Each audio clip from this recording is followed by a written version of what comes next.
Bonjour, c'est Yann Bourrel, kinéostéopathe depuis plus de 20 ans. Aujourd'hui, on va parler du syndrome de l'essuie-glace.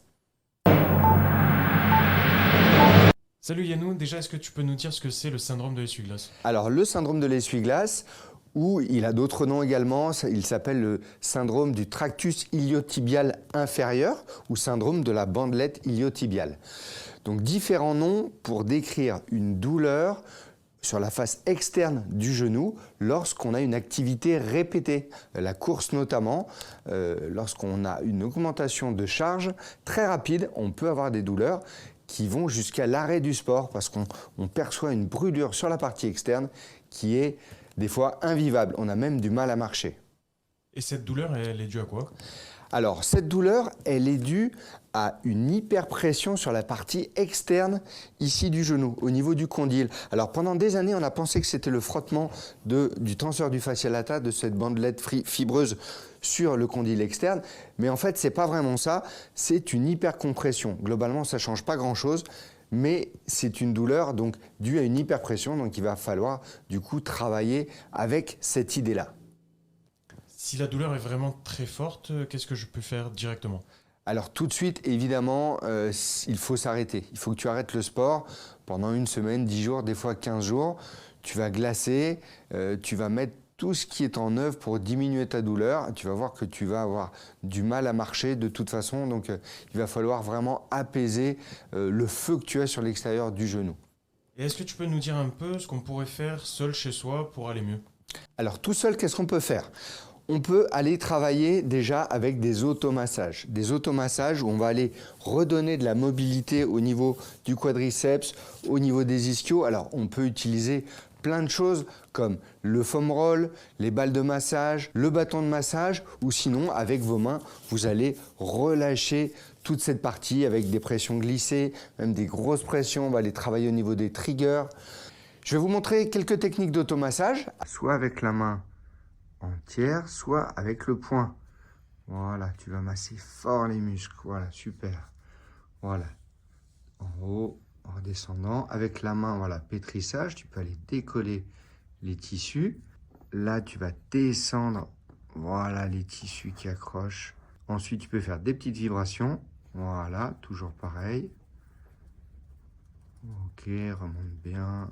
Voilà, partout où ça colle, il faut redonner de la mobilité. Donc là, tu mets ton poing et tu bouges la cuisse. Voilà, comme ça, tu vas faire coulisser les points de colle qui sont ici dans notre quadrille. Vas-y, remonte ta main.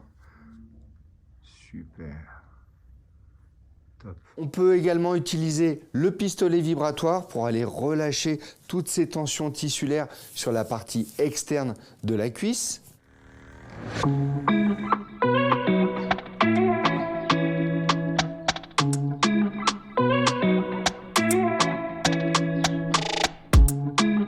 On peut également mettre de la glace plusieurs fois par jour.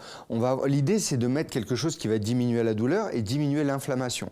Donc, on pourra aussi mettre des anti-inflammatoires naturels en local, de l'huile essentielle de Golteri par exemple, ou bien de l'argile verte en cataplasme, qui est non prouvée mais qui donne de bons résultats, ou on pourra aussi parfois mettre des patchs d'anti-inflammatoires. Vous savez, ces patchs qui diffusent l'anti-inflammatoire pendant 12 heures, et puis après vous changez, comme ça vous pouvez faire ça plusieurs jours. Ça peut être très bien. Attention, si vous êtes allergique, évidemment, vous ne les mettez pas. Ensuite, vous pouvez également mettre un taping. Si vous avez du taping et vous savez comment le mettre, vous pouvez mettre un taping pour décharger la zone. Je vous ferai une vidéo, vous pouvez regarder dans ma chaîne, vous aurez une vidéo sur comment positionner un taping sur un syndrome de l'essuie-glace. Et est-ce qu'il y a d'autres choses qu'on peut faire aussi chez soi? Alors, on peut faire de la mobilité. Mobilité de hanche, c'est très important parce que du coup, si vous avez la hanche bloquée, ça peut avoir des répercussions au niveau du genou. Donc, mobilité de hanche, toutes les rotations internes et externes. Évidemment, travailler sur les rotations du genou et la mobilité de cheville, très intéressant. Voici quelques exemples de mobilité.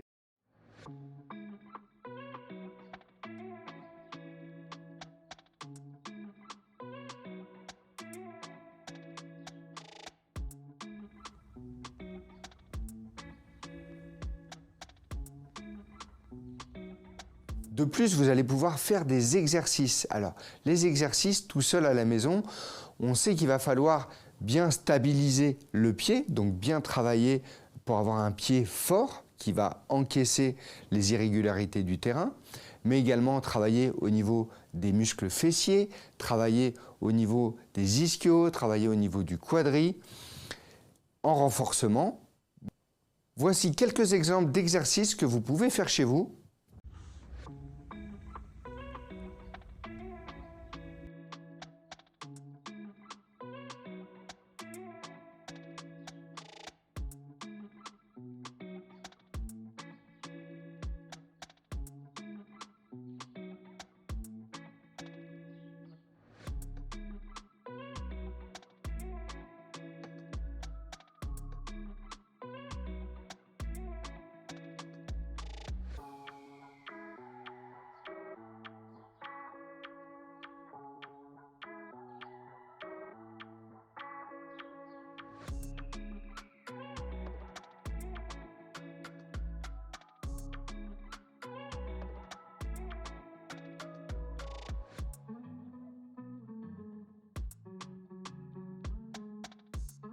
Mais également avec des étirements. Il va falloir travailler sur l'étirement du TFL et des muscles fessiers qui sont très puissants et souvent bien contractés.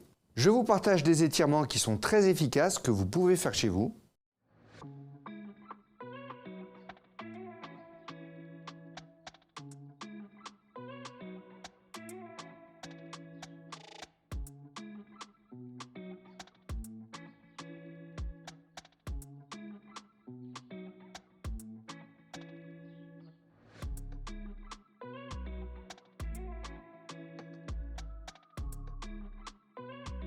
Donc c'est un mixte entre mobilité articulaire, étirement musculaire et renforcement musculaire. Et il faut consulter qui? Il va être important de consulter plusieurs professionnels de santé. On va commencer par le podologue parce que si on change l'appui des pieds, très souvent déjà on a une amélioration. Ensuite, un ostéopathe, parce que si on a des blocages, par exemple un cuboïde qui est bas, ou un blocage de cheville, ou de péroné, ou de hanche, ça peut nous donner des tensions qui vont du coup créer un syndrome de l'essuie-glace.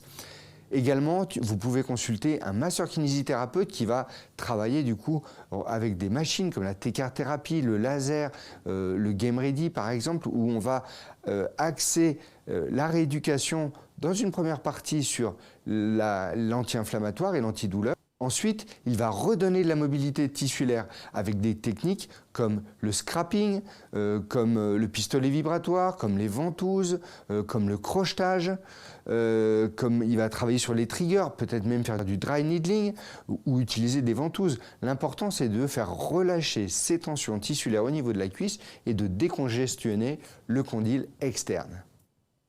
Et la chose la plus importante, il va être de quantifier le stress mécanique, c'est-à-dire qu'il va falloir reprendre l'activité progressivement et toujours rester en dessous du seuil de douleur.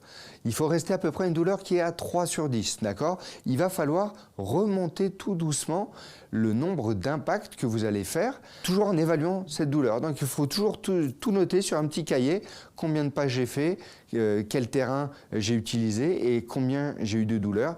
Immédiatement, après et le lendemain, il faut prendre en charge tous ces concepts. Parce que des fois, il y a des gens qui chauffent tout de suite, il y a des gens qui chauffent un petit peu en décalé. Donc, ça dépend de vous. Donc, notez bien tout ça et vous allez après remonter progressivement. Donc, on va également travailler sur les foulées. On va augmenter le nombre d'impacts par minute. Le top, ce serait d'avoir une foulée à 180 pas par minute. Alors, on va faire du coup des petits pas, mais ça va nous permettre de ne pas aller chercher trop loin. On va avoir un appui un petit peu plus antérieur sur la pointe du pied et donc du coup, on va diminuer la chance d'avoir des frottements au niveau du condyle externe. Et est-ce que tu aurais un dernier petit tips pour la route? Alors un petit tip, c'est de vérifier vos chaussures parce que souvent elles sont fatiguées, on a moins d'amorti. Là, dans ces phases-là, il va être important d'avoir vraiment une bonne chaussure, de bonnes semelles, une bonne biomécanique, des muscles souples et forts à la fois. Voilà, tout un programme, mais vous inquiétez pas, on guérit quasiment toujours d'un syndrome de l'essuie-glace. Et puis sinon, il faut aller voir les professionnels de santé, avoir une approche vraiment holistique avec le médecin, le kiné, l'ostéopathe, le podo et travailler sur votre alimentation et vous aurez de super résultats. Voilà, j'espère que cette vidéo vous a plu. N'oubliez pas, s'il vous plaît, de laisser un like et puis de vous abonner à la chaîne. Je vous dis à très vite dans une prochaine vidéo.